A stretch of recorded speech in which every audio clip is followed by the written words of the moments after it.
Hey, what's up? Today I wanted to talk about one of my favorite subjects that doesn't get enough love in the synth world, key tracking. Seriously, not many people talk about it, but it's a hidden gem that can make your sound stand out that much more. So key tracking is found on tons of synthesizers, and it comes in a bunch of different names, usually key tracking, or keyboard, and it's usually tied to the filter cutoff, but I love taking it beyond just that. So today, I'm going to teach you some cool ways to use key tracking that go beyond the norm, and we're going to explore how it can shape not just the filter, but also other important stuff like modulation, wave shapes, and even effects. So if you're ready to add some spice to your synth, this video is for you. All right, let's dig deep.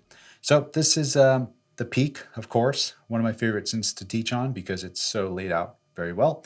Here, our key tracking is called key tracking. So all that key tracking does is it looks at your keyboard. It tracks the keys from left to right. It starts in the middle, majority of the time C3, and applies this teeter-totter type of modulation amount to whatever the destination is.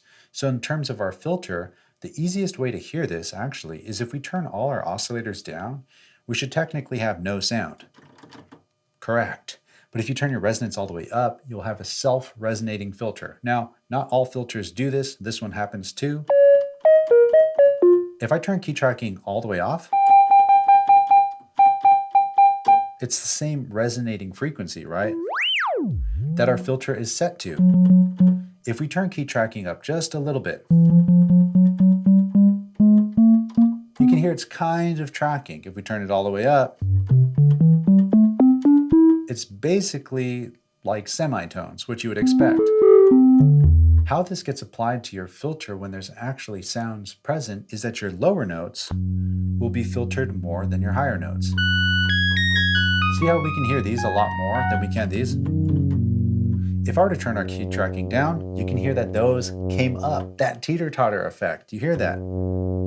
I turn this up, lower notes get pushed down, higher notes get pushed up. And in this case, because I'm turning key tracking down, it's pushing them down. But you get the idea. Okay, we get it. Key tracking, teeter-totter. What else can we do with this? Well, let's say we turn key tracking off of our filter, and we wanted an LFO to move our filter for us instead. If we go to our LFO here, that's the rate of our LFO. It's the same across all notes, right? I'm going to make it a little less. We'll go to our mod matrix, and I'll say I want keyboard, right, or key tracking or tracking, whatever it might be called in your mod matrix, to go to LFO1's rate by, let's just do a ton. Lower notes slow down our rate. Higher notes make it faster.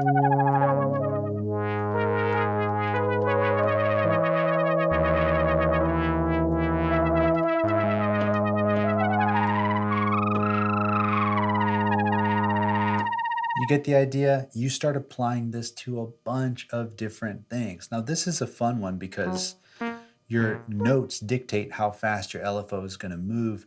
And this is, it could be really subtle, just the tiniest amount of movement. And maybe this LFO isn't going to just the filter cutoff. What if our LFO is also going, say, to, we'll say LFO1. Let's also go to the pitch of all three oscillators, but just by a little bit. And then higher notes. I'll turn this up a little more so we can really hear it. It's almost this like forever adjusting kind of chorusy pitch. Right, you can get really nasty with this, but you don't have to. We can keep it subtle. Throw a little reverb on there, some release. Again, with the filter cutoff, a little bit of resonance.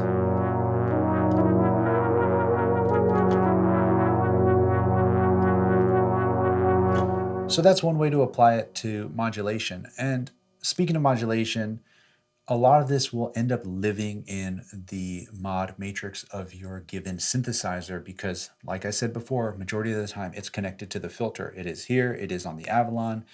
The Mini Freak has it in the mod matrix, but just a set amount of destinations. One of my favorite reasons for using Peak is that the mod matrix is really good and you could set it to a ton of different things. Say we wanted to add a little bit more of a spice or uniqueness to a sound that we're messing around with. One of the easiest, simplest ways that I find is if I set my keyboard to the wave shape of a wavetable synthesizer, or even an analog synthesizer to like its pulse width modulation, or maybe its saw detune, right? So in the case of this one, I want to send it to oscillator 1's shape, and I'm actually going to use a wavetable here. So we'll find Vox UE. So UE, right? Now I'm going to leave this in the middle because it's going to do the teeter-totter effect. Back to our mod matrix, keyboard, oscillator 1 shape by a ton. And the reason there isn't a positive or negative amount to this is because it kind of does that for you by pushing the lower notes into the negative modulation amount and the higher notes into the positive or up, right? So leaving our shape amount in the middle, it leaves room for the lower notes to push further than where it's currently set. Because if I set it here, it's not going to be able to go any lower than the lowest setting. I hope that makes sense. But now listen to this. So we have these here, and then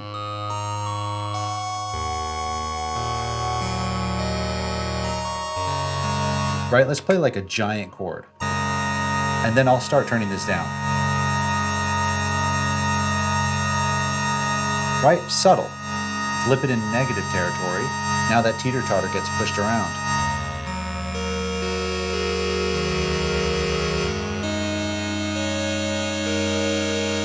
Now I want to push this even further. The one downside here is that our depth only goes to 63, and for keyboard tracking, I wish you had a mode to basically do 200%. So in this case, it would be 128. Like push it even further than that, right? I mean, technically it would be 126. Yes, I know math, but synth terms, come on, we're here. Anyway, I'm going to double stack this. So on slot 2, to push it even further, I'm going to say keyboard to oscillator 1's shape also, which is the same as slot 1, and just double stack the modulation amount. It's not going to push it as far as I want because I want these low notes to go really, really low. But watch, it still makes a little bit of a difference. See?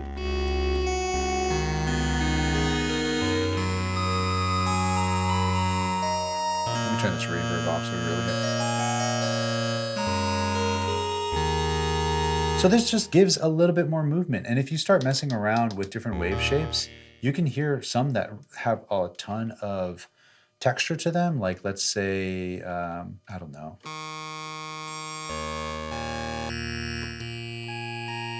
For example, this flame one's kind of nuts. So these low notes, and then the higher notes,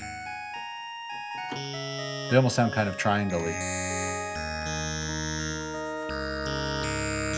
And you apply this with a little bit of glide.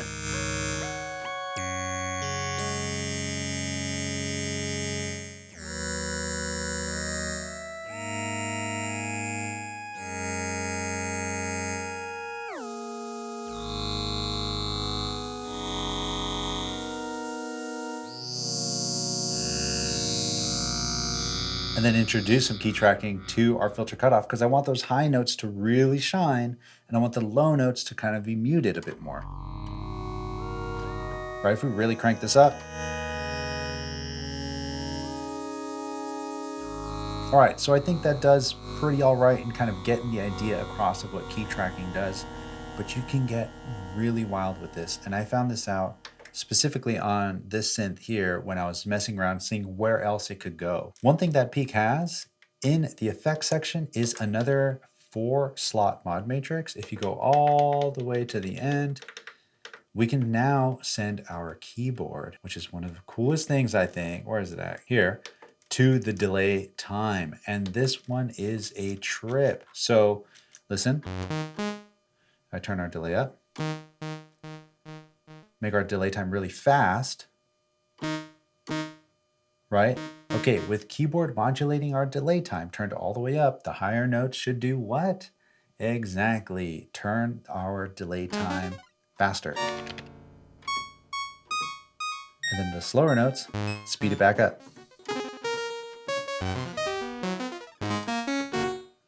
Crazy, right? Why would you do this? Well, make it a little more subtle.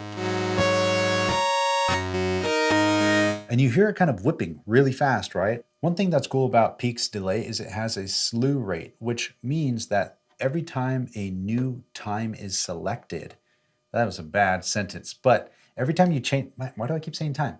Whenever you change the time amount on the delay, got it, it's going to take a second for the delay to whip into that new time.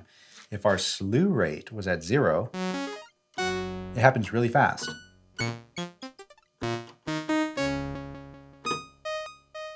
Right? But if this was set to something really high, let's say maybe 100, it's going to take a long time for the delay to adjust. So with our slew rate all the way down, to go from long delay to short delay, it happens really fast, right? Or going back, now it's adjusted to this new time quickly. But if we set this to say something like 100, it'll take time for it to then speed up. See, it's happening really slow. Come on, maybe a little faster so we're not here all day. And then same thing in the opposite direction. If we turn this up again, it takes time to get there. So this kind of softens that weird, withy trippiness. We'll set this to double time. And then I'm going to set our slew rate a little faster. And then going back to our modulation amount, I'm going to turn it down. I'll just do like maybe 7. This will give us just a little bit of seasickness in the vibe. Right? Really harsh, really bad. Let me check my slew time. I think I might have set that a little too fast. And then our dry wet, of course, I'm going to make it way more subtle. Turn our feedback up a little bit more. Amp envelope up, filter down. We'll set our amp envelope to go to our filter amount here. Mod envelope 1, we'll turn that up a little bit. Whip these around a little bit.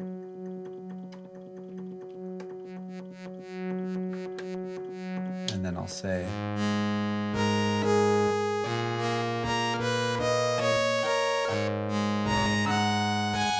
you hear that like uneasy, especially if this was really high up.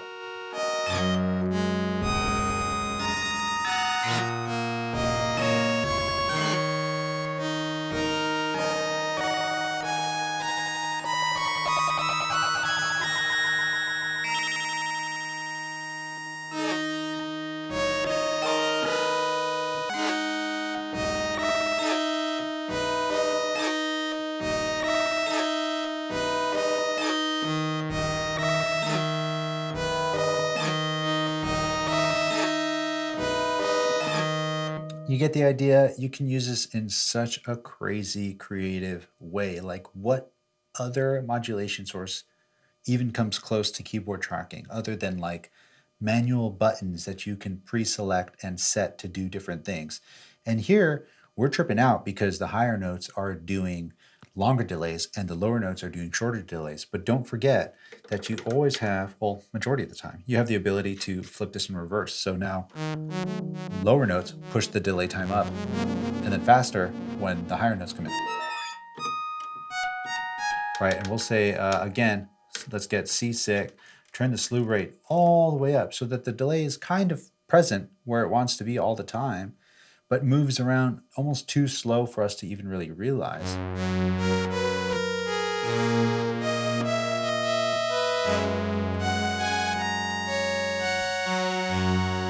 Right? This sounds like a really trippy chorus that's just being modulated by what note you play.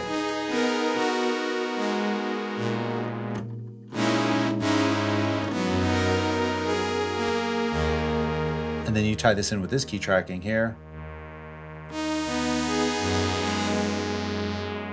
And then actual chorus.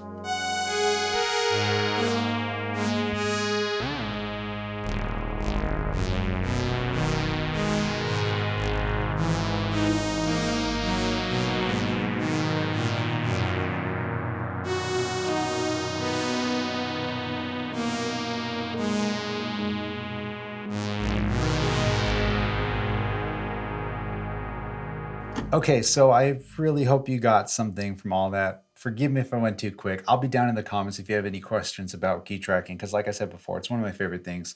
It's fun to explore. It takes a second to kind of really wrap your head around it, but once you do, It is such a secret weapon when it comes to making cool, unique sounds that kind of have a bit of a twist and a bit of a movement that's almost kind of hard to understand or hear or really pinpoint. But once you hear it, once you figure it out, you'll hear it everywhere and you'll see why it's so powerful. Until next week, my friend, it's always so good to see you. And yeah, you already know the drill. Share the love, share the knowledge. Knowledge is power. Peace. All right, let's drone it out.